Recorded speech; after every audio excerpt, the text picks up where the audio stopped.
Welcome to Spiritually Raw. We expose and explore controversial truths, myths, and theories surrounding the spirit world. Guests include QAnon experts, investigators, debunkers, and skeptics of the supernatural, unexplained, and flat-out unimaginable. Content discussed on this show is not necessarily the opinion of the cast of Spiritually Raw, and topics quite often are for mature audiences only. This show is not intended to replace any medical, financial, or legal advice and is for entertainment purposes only. So sit back, relax, and enjoy the ride. Hi, I'm Victoria Reynolds with Fearless and Free TV. I wanted to share with you real quick what HempWorks has done for me. Now, I've tried several, actually numerous CBD products over the last couple of years out of curiosity to see if any of them actually work because I'm already so high on life, if you will. And HempWorks products are the only ones that I've noticed a difference with. For me particularly, it's been the CBD with melatonin. I found that melatonin on its own doesn't do anything for me. Actually, I'm one of those backwards people. So melatonin tends to keep me awake. However, the CBD with melatonin has been great for helping me sleep. Also, the CBD with the curcumin has been great for navigating some pain that I have had for years in my neck and shoulders. And that has been helping as well. And I have to admit that I had taken myself off coffee, but I do like the HempWorks coffee. And I think it might also be because of the mushrooms that are in there. So I've really been enjoying my HempWorks products and also the other products that are on my daily choice because I'm a big fan of some of their other products as well, such as the essential oils. So I wanted to share that with all of you. If you're curious and wondering if HempWorks actually works, in fact, it does. Until next time, get bold, be fearless, and live free.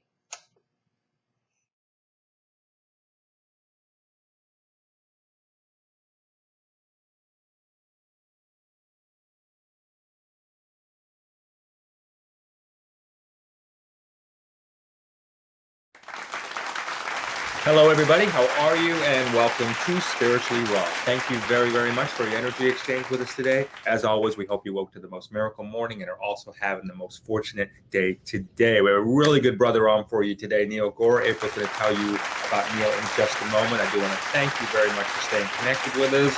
And remember, the best way to find us is through our Telegram at Spiritually Raw. And then, of course, you can click on any of the links below. You'll be able to find us right there too. Also, hey, real quick before we do get started, we're getting more and more inquiries. I guess the energy's out there, and for those of you who are really wanting to connect and get yourself dialed into having your own show, reach out to us. The energy's in your favor right now to do this. Is unleash that voice within that you got right now. It's a good time to do it. I can see my brother nodding to me, so I'm hoping he's agreeing with me, right? And you do not need any experience. You do not need to be professional. You don't have to have a background in broadcasting. As long as you have a passion and a desire to want to elevate the consciousness of our planet, the rest is easily learned, and we will walk you through everything. It's a lot easier than most people realize, and it actually is fun. Yeah. We're collective consciousness, everybody. So step up and do your part, and let's do it together. Get to the other side of this together. And if so, we'll move consciousness, will elevate the energy and the consciousness a hell of a lot faster. A hell of a lot faster. So more about Neil, yeah? Yes, absolutely. I do want to just take a quick second, though. If you all can please take a quick little second and smash the like button. We would greatly appreciate it. And also, if you love the video, please do share the video. We would greatly appreciate it.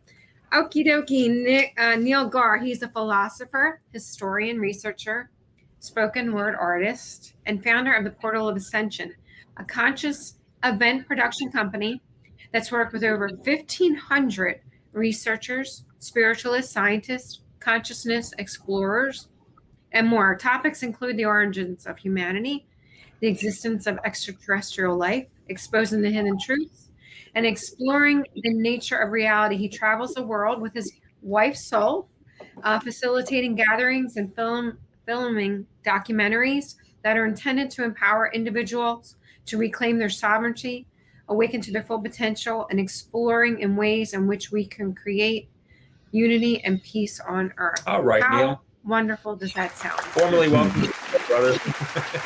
That's good to hear. It sounds like a nice life. That's one on the resume too. That's Sure. You got quite the eclectic journey here that you got going on there. We're raised as an Hindu.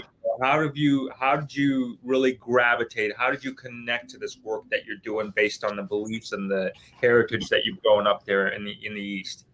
Yeah, well, it's interesting because a lot of before I go back in time, let me talk about right now that a lot of the beliefs and spiritual practices in this community, even disclosure, even ancient history community, if you can call it that, has a lot of things that are similar to Hinduism and Vedic awareness in regards to meditation, yoga, mantras, and all that. So I actually didn't even connect the two worlds together, and until I became awoken to all this information, then I started realizing that there was a lot of similarities. But yeah, I was raised Hindu, and I just kind of did what I was told. I didn't really have any direction in what I was doing or have any end game belief. I would think that people go to church and go to see God because they're thinking about, what is the end result of what they're doing, is they're sending this energy to this God, this entity, and they're worshiping. I sung bhajans, which is Indian hymns. I was there was a lot of Indian ceremonies as a child, and I was there as the kid doing the rituals and ceremonies, and everybody thought it was so cute. But I didn't really think of the end result, which was God. And my wife just asked me 3 weeks ago, you were doing all of this spiritual stuff. Did you ever really think about God? And I was like, no, I really didn't even think about God. Not even until 10 years after I became awoken to spirituality did I even think of God as an entity, right? So even though I was in this whole world, I had a question of, I just felt something was off, something was disconnected. I just continued moving forward. I moved to the US when I was 12, 13 years old from England. And I was, went to school here, high school here. And then when I graduated, I started writing a lot of poetry. I'd started my senior year of high school, but I started writing even more poetry and then going to my friend's studio, rapping, freestyling. And I would say all these universal concepts that I guess were a part of my DNA since birth, which was who are we? Where are we from? I would put things with different words in there, like black holes, planets. I created a short story on different planets and beings from other planets and how they came to Earth. And this is before I even really was into all this information. And as I was doing that, I started doing some research, and pretty soon went directly into some ancient alien information, ancient civilizations, and then also the extraterrestrial connection. And I started dissecting some of these scriptures and realizing that there were some universal concepts in here that were advanced sciences that come from civilizations that we thought were more primitive, but they had this awareness of something that we're only now starting to rediscover. And there was a lot of smoking guns, right? And I can probably do a whole show just talking about all of them, but let's just speak about one of them. For example, the 2-scale map of the solar system on one of the Sumerian tablets of creation, thousands of years old, right? It has the solar system right there, and it has all the planets in the exact same location in comparison to the other planet, in relation to the other planets, right then and there, right? So obviously they knew something about how our universe looked and where the planets were. So these kind of things made me realize that, whoa, everything that we've been told in regards to ancient civilizations may actually be incorrect. And then soon I found out that a lot of these this source materials that talk about star beings was the actual material that other religions later in human history took from and then made their own scriptures from it. It's almost like the text where everything came from, even though there's probably even a text that predates that. So I wanted to find out what the root of all religion was. And my question was, to answer your question more concisely, was why is it that all these religions have similarities and can track their origins to an even more ancient civilization, but we only speak about what makes us different rather than what makes us similar, even though there's so many connections within it all. And a great example would be Hinduism, and Krishna and Christ are the exact same person. They have the exact same story, but most people think of Christianity as a monotheistic religion, that it's its own thing that evolved separately, and Hinduism being this pagan religion that they don't have any connections to. But if you start dissecting it, you realize there's all these similarities there, even within the Old Testament, even the wars that I spoke about in the Mahabharata has this connection to that. So that brought me back to looking at Hinduism from another perspective, from a scientific perspective. As a linear mathematical kind of person, I started looking at and seeing that, whoa, meditation, vibration, frequency. This is what they're talking about. They're saying, how can we harmonize and utilize quantum physics, the subatomic world, to harmonize our frequencies in order to achieve kind of some states of enlightenment or a different state of consciousness? And that's what bridged the two worlds for me. Religion, ancient civilization, and science started coming together, and I realized spirituality is just a science that we're now rediscovering. That's a good point. You know, when you said you were awake and it took you almost 10, your wife had mentioned to you about that, and then you said you've been awake and it took you almost 10 years later after you'd been awake to find out. What do you think that journey was? Was it that you weren't, during that 10-year period when you quote unquote became awake, what was that time like that got you to the point where you found out about some sort of God? Would it be like a God consciousness more like that you're referring to, or would you look at it as God as a being? Yeah, I've never, and I still don't. This is probably the first show that I've openly actually like had a conversation about God as an actual term, because the reason why is that for those 10 years, I just never thought God was any individual entity sitting there on a throne, you know, like how it's kind of been portrayed, that this all knowing figure. I believe we're all particles of the God consciousness, and we're all just reflections. But I mean that on a literal perspective, not figuratively. I mean, like, we're literally, like, God is the body of everything that exists and all energies and frequencies. So since that was the case, God had too much of a connotation to me that in my own mind was kind of a negative connotation that directly connects to organized religion. And that's probably because of what organized religion has done over the last couple thousand years. I had such an aversion to it that I didn't want to go into speaking about it. And a lot of people, even people I still work with, can't even really say the word God or even concentrate on that. They'll say source, right? They'll say universal energy, because God has that connotation connected to this individual entity. So that was for me for some time. When I was in a polarized reality where I was like, no, this is what we are. We aren't this, right? We're not this separate God entity, but we're everything. I'd have the aversion towards it. But as I did some more of my inner work and healing, and I kind of lost I guess the energy dissipated in regards to me having that judgment towards that term. And now I will utilize it very rarely, because I don't feel like I need to as much. But if I utilize it, I'll kind of explain what I mean. And I mean by God, I mean like all of creation, everything that exists.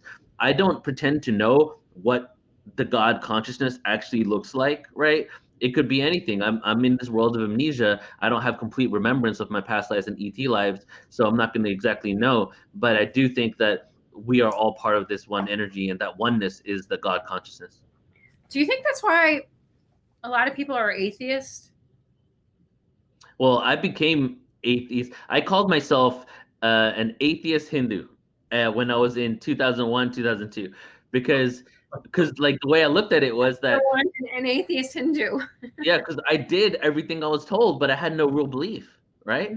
So I'm technically Hindu, because what makes you Hindu right now becomes rites and rituals, right? Even though there is no way to convert into Hinduism, and that comes from an ancient Vedic awareness of the fact that from the Rig Veda, for example, it says there are many pathways to the same destination, one of my favorite quotes. And that's in relation to why you don't convert people into your religion, is because every pathway leads to the same destination. And it's just different religions and things based on your culture and time. Isn't that interesting? And your ability to be able to understand it, whether it be the dialect and different exactly. parts. The Hindu religion is there's many paths, right? In the Christian religion, it's one and only one path. Yeah. So they're totally opposite ends of the philosophy spectrum. Mm-hmm. So no wonder people are so freaking confused. Yeah. Well, it's interesting because if most Indians that you ask and you say, does your scriptures talk about Christ? They're probably going to say no. That's because most Hindus have not actually read their own scriptures. And there is actually Christ is actually spoke about in Indian text, and there's another like kind of like a gospel from North India, I guess, that actually talks about his life in India. And then there's the Urantia book that isn't from India that talks about Jesus's life in India. And it looks like the first like 300 years of Christianity, during Gnosticism, Gnostic Christianity before it was phased out, was almost like Hinduism minus the dogma equals Buddhism. Okay, mm-hmm. But Buddhism, not in the religion. Buddhism is in the spiritual practice of it, because Buddha never wanted to create a religion. So what Christianity was Hinduism minus the dogma, the gods, the deities, all this stuff, and the basic principles. So if you look at early Christianity for the Gnosticism, for example, and you look at the Gnostic Bible, it has all these universal concepts in there. Meditation, there's the book of love, right? There's the book of reincarnation, right, in the Gnostic text. So Christianity doesn't even believe in that. So that goes to your point of they're two separate. But then if you look at the original text, they're actually overlapping. Do you think Buddha and Jesus, or Jesus and Krishna, are reincarnated versions of one another? I don't know if they're reincarnated versions of another, but I do believe that they are the potential of a human to be at that liberated state, you know? So like whether there's so much, I'm really deeply immersed into understanding Christ and his reality and if he existed, and I've spent hundreds of hours on it, and I can tell you without a reasonable doubt that I'm still confused. You know, because there's too much info about it. Like there's a lot of people that give me info that Christ exists, but there's a lot of legitimate info that either he didn't exist or most of the story around his life was completely fabricated by Constantine and a few other people in order to make sure that the Roman Empire would still maintain control, almost like a complete hijacking of this information. So maybe Jesus existed, he was kind of like Buddha, taught meditation techniques, learned from the Buddhists, like it says in many ancient texts, was teaching people how to liberate themselves. And then as time progressed and the Roman Empire realized that, you know, Christianity is kind of taking over this awareness and people are becoming liberated, just like many other kings from India that literally banned Buddhism because of the liberation potential that people were getting from it. So like, then he kind of created the Council of Nicaea. They wrote down all of these gospels. They took out hundreds of gospels. There was hundreds of gospels. There was only a few of them remained. And they wrote entire sections. Like there's evidence to suggest that the crucifixion of Jesus was written in 325 AD, 300 years after his existence. So what's real, what's not, it's lost to time really. And I think that when you get to a liberated state like Buddha, you might be able to know it fully.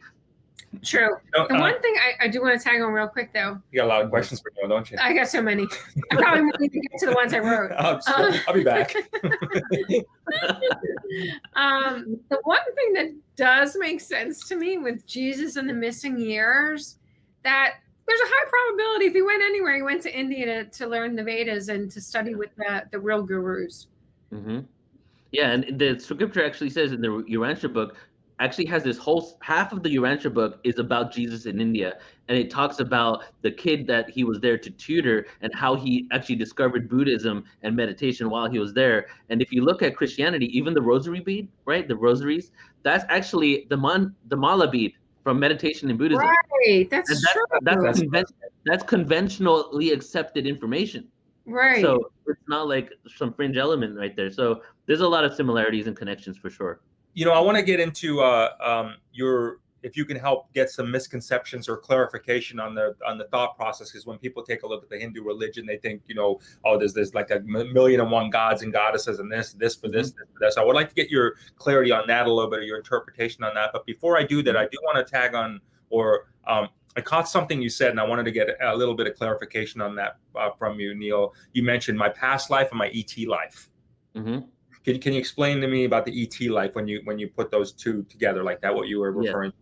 When I say past life, I meant like past lives on Earth, right? But let me say what I said first, though. I said in this planet of amnesia, which means not completely remembering all the incarnations we had. Now, I like to verify everything with facts. And to me, other lives have been verifiably proven. And just go onto YouTube and type scientific evidence for reincarnation, and you're going to be inundated with information based on mainstream documentaries now that have kind of like, you're going to have to be like, whoa, something's going on here. So we can quantify that existed, but we can also know the fact that if I had all these lives, I don't really truly remember them, right? Some people do, some people claim to do. And even if they do, they might remember the people in it, but it's not like they remember their full life like you have in this life. So when I'm saying past life, I'm talking about this world, this earth, a reincarnation. When I'm talking about extraterrestrial lives, is why would we be limited to just this planet of incarnation?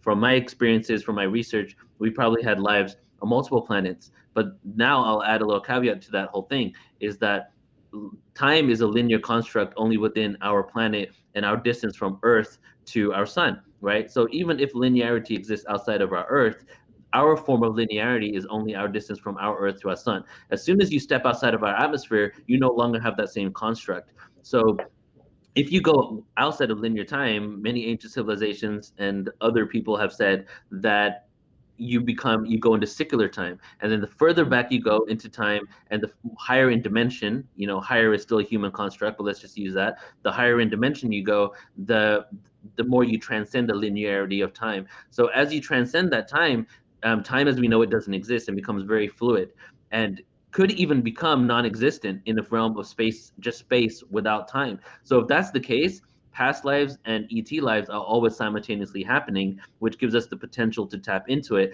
because all things happen in one moment. And that right there is probably another 2-hour talk of why would I even say that, right? So I guess does that answer your question? Talking about life. Basically, in a nutshell, if I got what you just said, that we are living multiple simultaneous lives all at the same time.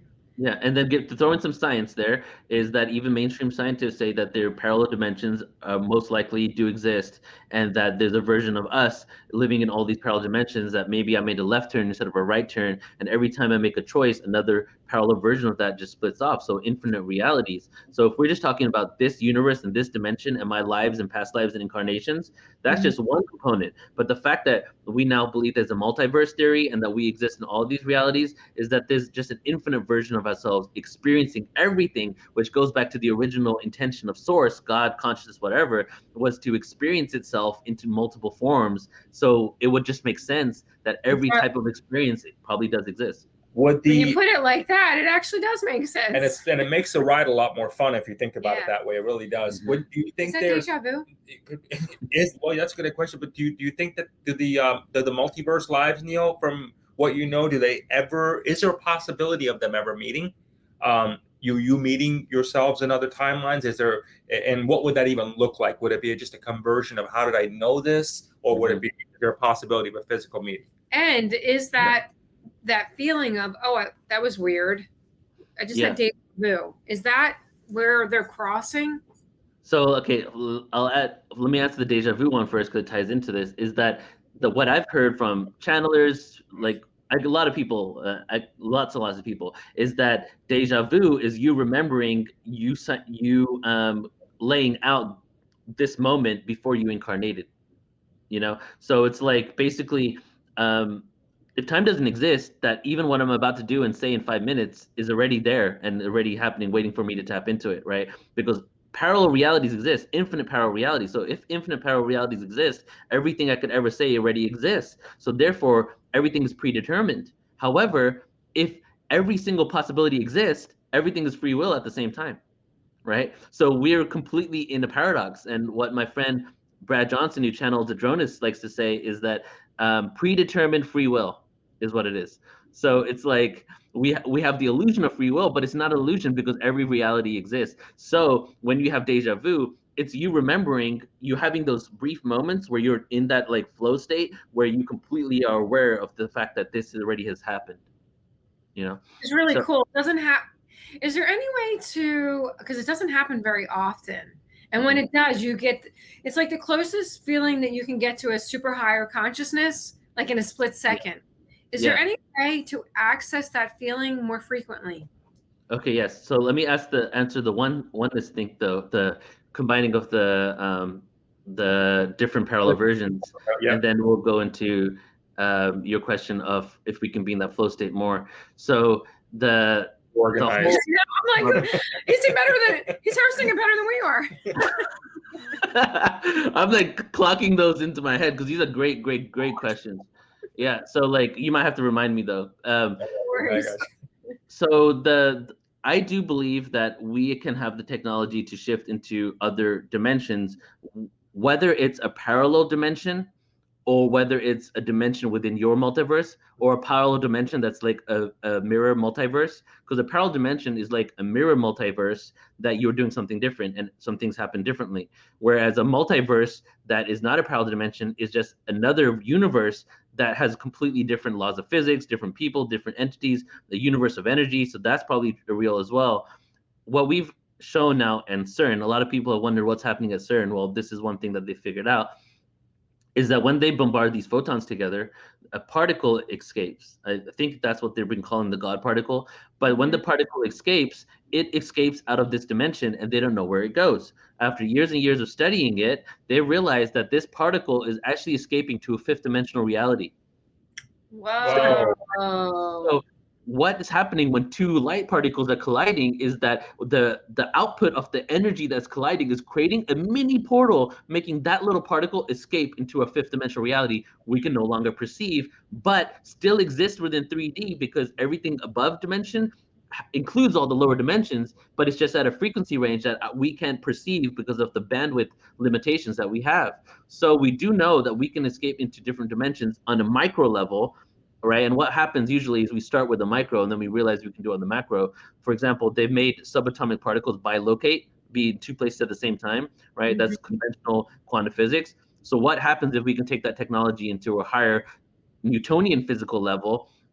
Can we do that with ourselves? So in theory, and proven now, I would say, and from the fact that this UFO report and all these sightings are showing that there's physics that we can only theorize about that is actually being utilized right now. So we can do that within this universe. I would say that there's a potential to go to parallel realities, because I think at this point, I think everything is possible, and we can get to states of consciousness where we can do that. Now, in regards to if you see another version of yourself, well, the grandfather paradox, which is that you see yourself in a parallel reality and then your universe collapses, which is like what all movies kind of show, is like, don't find yourself, don't look at yourself. If you see yourself, don't engage, right? There's been a paper that was just released 3 months ago from physics, in mainstream conventional physics paper, that has said that they have now, from their research with the subatomic world, is that when paradoxes occur through like time travel, and they believe that the universe goes, the universe plays out in a way in order to correct that paradox. So even if you saw yourself in a past life, it wouldn't collapse it. Something else would happen. For example, if you were to go in your past life and kill someone that was responsible for something occurring, other things would happen in order to make that end result still occur, that the universe has this corrective process. Now, in regards to how they figured that out and why they released that paper, you would have to go into their research to really figure out why they're saying that. So I feel that we can do that. We can jump into parallel realities, and I don't think that it would be detrimental to our existence if we can do it from a state of consciousness, higher vibration. From your perspective, do you think, are we living the same life? Like, would I still be married to Jay? Would we still have Alex? Would I still have the same parents? Or is it a totally different life altogether? I would say that, well, if there's parallel realities, there's probably infinite realities in which you are together and infinite realities that you're not, Because it's your thought, it's your thoughts that are just literally just constantly creating it, right? Yeah. Wow. And then there's probably a reality that your parents, they waited another year to have a child, right? And that DNA and the makeup didn't make you, but your parents existed and they have a completely different child because it was a year later. That's wild. You know what I'm saying? Because parallel realities, this is just what they're theorizing on, right? So we're going into what mainstream people are theorizing on right now. And the reason why they're doing that is because they're doing tests like at CERN and with the subatomic world, and they're realizing how matter and how particles actually exist. And what's occurring is we're realizing that the subatomic world basically disproves the atomic world. They completely contradict each other. Mm-hmm. Your passion and the science behind it. When someone, that you hear this a lot from people, Neil, when someone says, "Okay, God, I know you. I can't put my finger on it. I know you. I know." Where's that coming from? From what your feeling is on it? When people are experiencing that level of, I just can't get over the fact that I know this person. Where do you think that comes from? I think that this is more of a stage than even Shakespeare thought about. It's like straight up that almost every single person you interact with has some sort of contractual agreement in order to give you this movement to here. And it's like, it's like a puppet show that we're the masters of. And that, so I feel a lot of times when you do that, there are people that you've met in other lives, or that are maybe not even someone that you met, but some sort of guide, some sort of messenger that is supposed to say something in order to shift your perspective to take you down another route. There's the law of non-interference in regards to higher dimensional entities coming here and directly affecting our consciousness. The prime directive, right? The law of non-interference from Star Trek. Gene Roddenberry went to channeling events on ETs. He got all this information from there. That's documented as well. So like, and because of that, the only way to have a direct effect is to incarnate on Earth and actually affect people on Earth. Another example of that is Dolores Cannon. When she was doing hypno regressions on people, she started realizing that after the 40s, after the first atomic bomb, that there was a call out to the universe, and all these people that weren't even into ETs were saying the same thing during using her method. And what they were saying was that there was basically a call out to the universe after the atomic bomb went out in order for volunteers to come to Earth and to make some change on Earth. But the only thing is, they couldn't have direct effect. So the only way they could affect Earth is by incarnating into a human and hopefully remembering who they were so that they could have that effect on the planet. So, and this is from someone that was a hypnotherapist that wasn't into any of the stuff that we're into. She was like, what is going on here? Why are people telling me this? And why does everybody have the exact same voice? That was the trippy part. There was the subconscious speaking, which was them. And then all of a sudden, when she went deeper in the subconscious, it was the same voice coming out of everybody, saying like, it was like this universal, it was like the collective consciousness of humanity, really speaking. So I'm going off on a tangent here, but I think that answers it. You're good, man. It's just fascinating to I know you just compartmentalize. We're trying to get all that years of knowledge, man. Yeah, 45 minutes. Yeah. Give us the clip notes, right? But you're awesome, man. Hey, I want to get back to, before we move on in this, I want to get back to my one question, because I didn't want to leave anybody hanging on that one. The concept of the gods and goddesses in India, for example. And you pray to this person for that, or you pray for this for that. You know what I mean? This is the wealth, this is the health, this is the protection for my family. And then there's the Brahma, Vishnu, Shiva, the Trinity of sorts, if you would. Is that the right way of doing that? I mean, is there anything to that where they're actually saying, or is there anything to that, whether it be manifesting something more appropriately by saying, let me focus on the goddess of wealth, if you would? Is there anything to the science behind that, going to one before you get to the master goddess? Yeah.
We'd like to share a story. While it may sound fictional, it's very real and happening right now in front of our very eyes.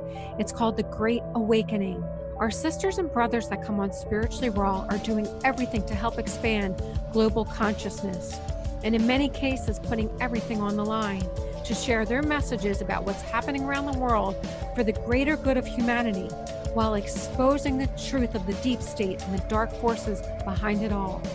We are living in the most unbelievable times. Some may even say biblical, scary for many and yet exhilarating for others. Together we are taking part in getting everyone acclimated to the Great Awakening process and the exciting new discoveries that lie ahead. The sad part is many of our amazing guests are being heavily censored, socially shamed, and outright banned on many platforms for exposing the truth and piercing the veil. By becoming a viewer, you bring your powerful energy towards this global movement of other truth seekers. If you're resonating with our show, please let us know by hitting the like button, sharing, subscribing, turn on the notification, and leave some comments. Together, we will turn the universal key to global harmony and create a unified world. And remember, tune in often, tell all your friends, and most importantly, may all your dreams come true. Thanks, and God bless Patriots worldwide.